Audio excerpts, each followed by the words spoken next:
everybody, welcome back to my channel. Thank you so much for clicking on this video.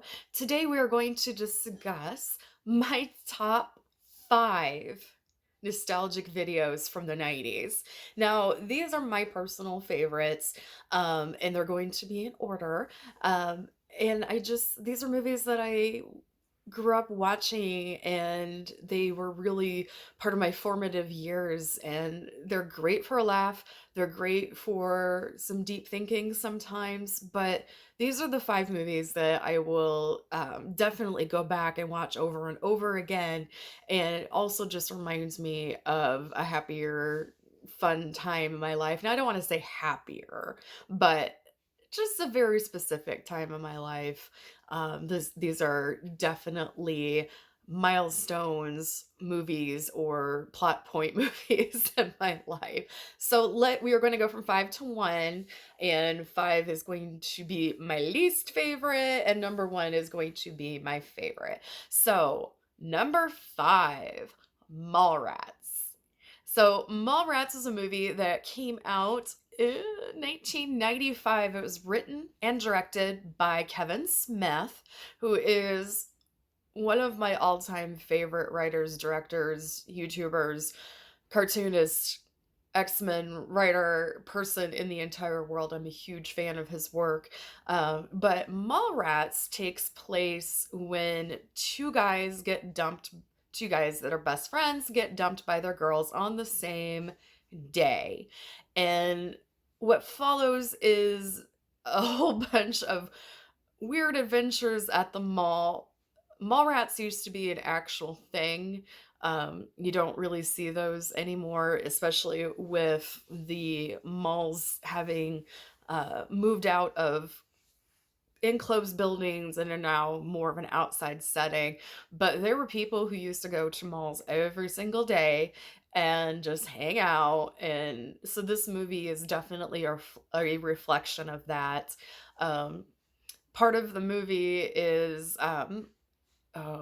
TS is the main character. TS and Brody are the friends that their girls broke up with him. So TS is trying to get his girlfriend, crap, what's her name? What is her name? Brandy, I think. Yeah, he's trying to get his girlfriend Brandy back, and finds out her dad is like a movie producer, so he is doing a dating game show, like a pilot at the mall. So TS definitely wants to go and break that up and get his girl back, and and it goes through a whole curmudgeon of very typical Mallrat characters that you would see in real life. Um, and of course, Jay and Silent Bob are in the movie, but the best part about this movie, without a doubt, is Stan Lee's very extended cameo in this movie. It's pretty sweet, it's pretty awesome, and it always makes me smile. It meant a lot to me when I saw it the first time when I was a little teenager, and it still means a lot to me now, especially after he has passed. Very cool nod in Captain Marvel. That was Stan Lee's very last cameo, but yeah, it was a very, very cool nod to uh, Mallrats slash the MCU universe, so that was very cool. But yes, Mallrats is definitely one of my favorite movies. Number 4 is Dazed and Confused. This movie came out in 1993-ish, and it takes place in 1976 in the state of Texas. This is the end of a school year for a lot of people who are becoming freshmen, and these freshmen are becoming hazed by the upperclassmen. And it just kind of goes through this day with this group of characters. Now, there are a lot of repeating actors in these same movies. So, as part of the reason that we all watched them is there was a lot of repeating actors in the same group of movies. But this one is definitely it's a stoner movie. I'm not a stoner, but I enjoy the humor. It's like a lightweight, modernized version of Cheech and Chong. But it's still it's a fun movie, it's funny, and, Martha Washington was a great lady. Um, it's just, a whole group of people having a party and trying to get drunk and trying to get laid and trying to get stoned and, trying to live that last bit of life before everything else takes over. You can say it's an innocent time, but, there's also Matthew McConaughey in the movie who did his famous "All right, all right, all right." Now that's everywhere. But that's where the catchphrase came from in a movie form. I'm pretty sure Matthew McConaughey said that in his real life every day anyway. But if you want to pinpoint where that catchphrase came from, it came from Dazed and Confused back in 1993. So number three is The Craft.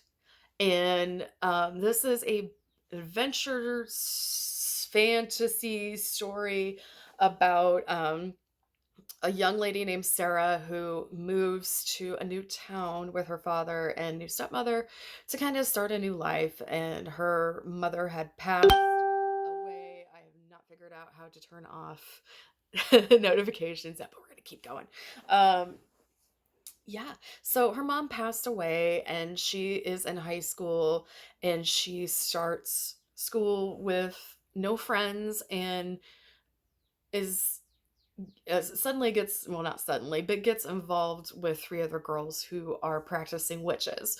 Um, and they find very special powers when the four of them are together. However, they don't have the balance between power and sanity. It's chaos. And it's a very interesting movie because these girls, for the most part, become drunk with power.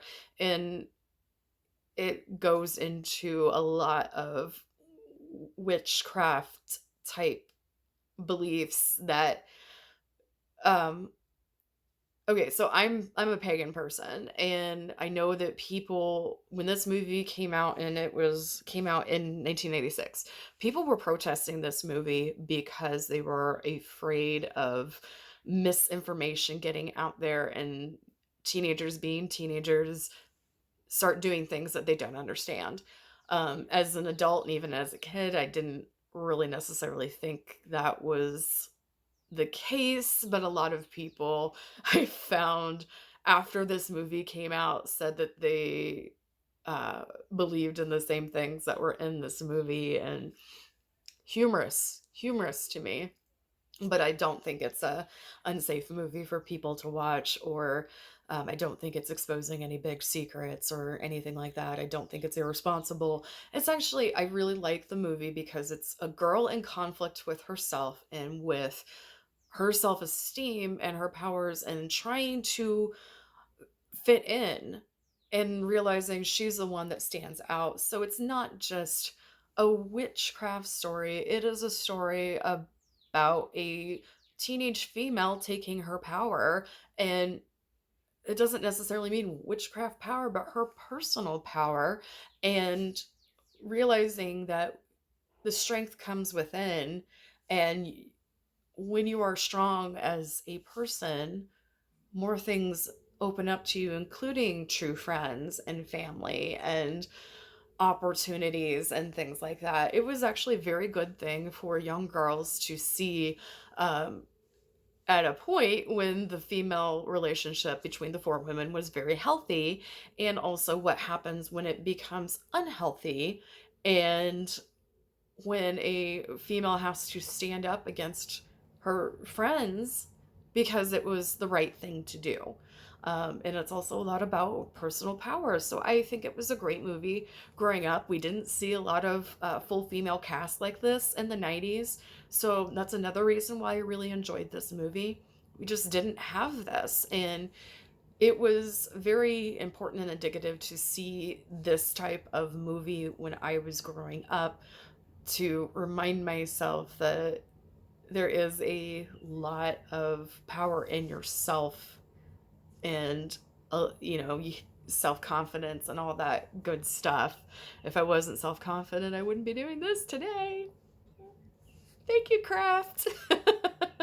And number 2, yesterday was Rex Manning Day. Say no more, mon amour. So that means that number 2 slot is the 1985 movie Empire Records. Empire Records is still to this day one of my favorite movies, and it became a point of, well, this is what I want my workplace to look like. Empire Records is about a cast of misfits and outcasts that work in a record store called Empire Records. And it is a day in a life of these people during Rex Manning Day. And it has shoplifters, it has great music, it has hostages, it has roof parties, and not roofie, roof, ROOF, party on the roof, people singing on the roof. It has people dealing with very difficult things in their lives, but just happening to be at this one place, and you find this kind of created family through this workplace. And Joe, the leader of the Misfits, the man who owns Empire Records, kind of collects these misfits, and they are anywhere from their teens to mid-20s who are finding themselves in life, and they need a stable system, a family system, a friend system, whatever. But Empire Records happens to be that for this group of mismatch misfits. So it's definitely a movie worth watching. It is definitely a cult classic. It didn't get the attention that I ever thought it deserved. Liv Tyler is in the movie. The same girl, Robin, whatever her name is, from The Craft, who is also in The Mentalist, is in Empire Records. And funny story, because of her role in Empire Records, or I'm sorry, in the role in The Craft. No, wait, hold on. Because of her role in Empire Records, she shaved her head. So anything you see her in The Craft, it is a wig, because she was making those movies either back to back or at the same time. So again, you see a lot of the same people in these movies.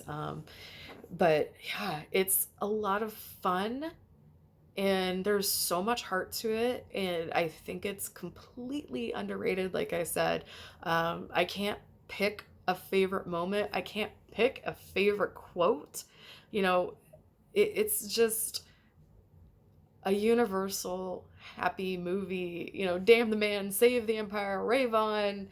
You know, it's Rex Manning Day. And what I say when I'm having a very bad day, to this day, Liv Tyler's character had a quote that said, "There are 24 usable hours in every day." Of course, she's losing her mind. And I use that when I'm losing my mind because I've been working so long and, you know, I have so much to do. And I'm just like, well, there's 24 usable hours in every day. So there's a lot that you can take from this movie. Definitely check it out. It's got like I said, a great soundtrack. This is a big Gin Blossom soundtrack, but there's also a lot of other great music in it. Renee Zellweger sings in this movie, and she does an awesome job. This is, you know, it's go check it out. Go check it out. But after I tell you what number 1 is, number 1, number 1 is Dogma. Dogma came out in 1999, and it was one of the most controversial movies of that entire decade. Definitely the most controversial movie on my list. Why it's controversial is Kevin Smith wrote and directed it. Jay and Silent Bob are in the movie, of course. But it tackles religion. And of course, religion is a very sensitive topic, but this Basically, a woman who works at an abortion clinic has been chosen to help put a stop to two rogue angels who, if they complete their task, it can have catastrophic consequences on not only Earth, but the universe itself.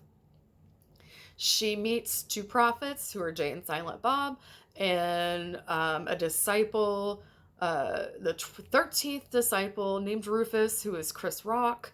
And they have to go on this adventure to stop um, Loki and Barnabas, I think their names were, which are Matt Damon and Ben Affleck.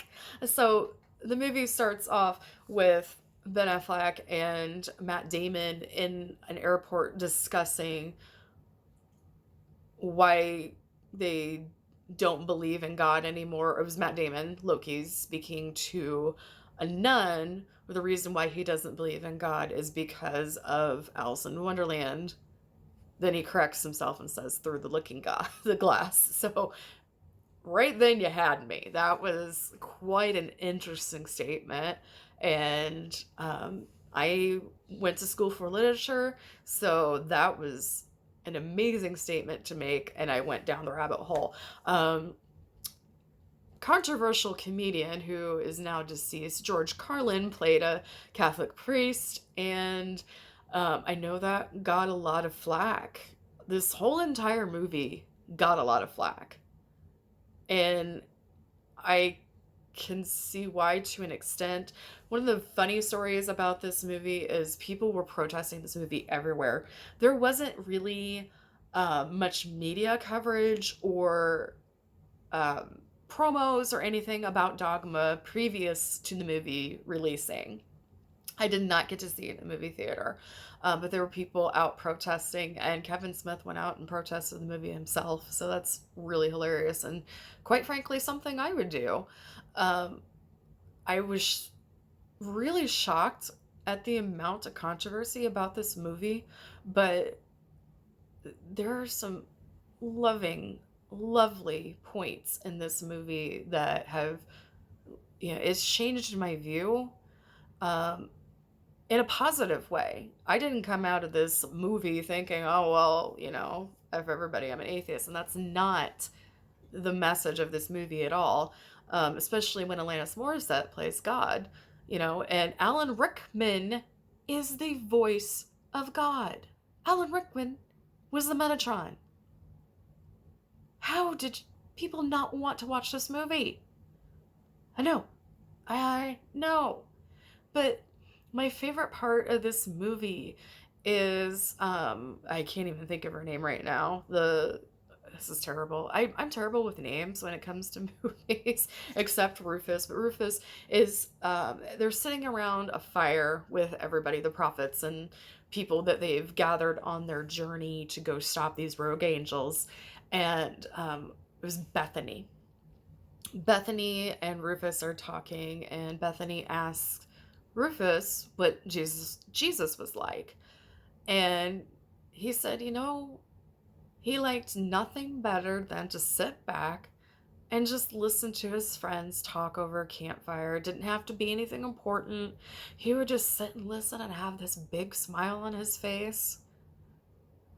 And I was like, wow, if there is a Jesus out there, I would want him to be like that. I'd want him to be that guy that you can just sit around and talk with around a campfire, and he just would love it. And I would love it. So while this movie was extremely controversial, it had amazing messages to it. And if you left the movie and it didn't make you think, you did something wrong. I believe it had very limited release. You can't even find it now. I had it on DVD at one point. I can't find it, but it is not available anywhere for download, like digital download. It's not on Amazon, anything. So I've missed that movie. I haven't seen it in years. I probably could still repeat all the lines to it, except I forget people's names. But oh, please, please, please, please, Kevin Smith, if you can get Dogma to us somehow, please. I just adore that movie. It is still to this day one of my all-time favorite movies, but it's definitely my top nostalgic movie from the 90s. So I hope you enjoyed my list. I hope that maybe this will inspire you to go watch some of these movies, or maybe make a list of your own. We have time right now, so might as well enjoy some of these movies.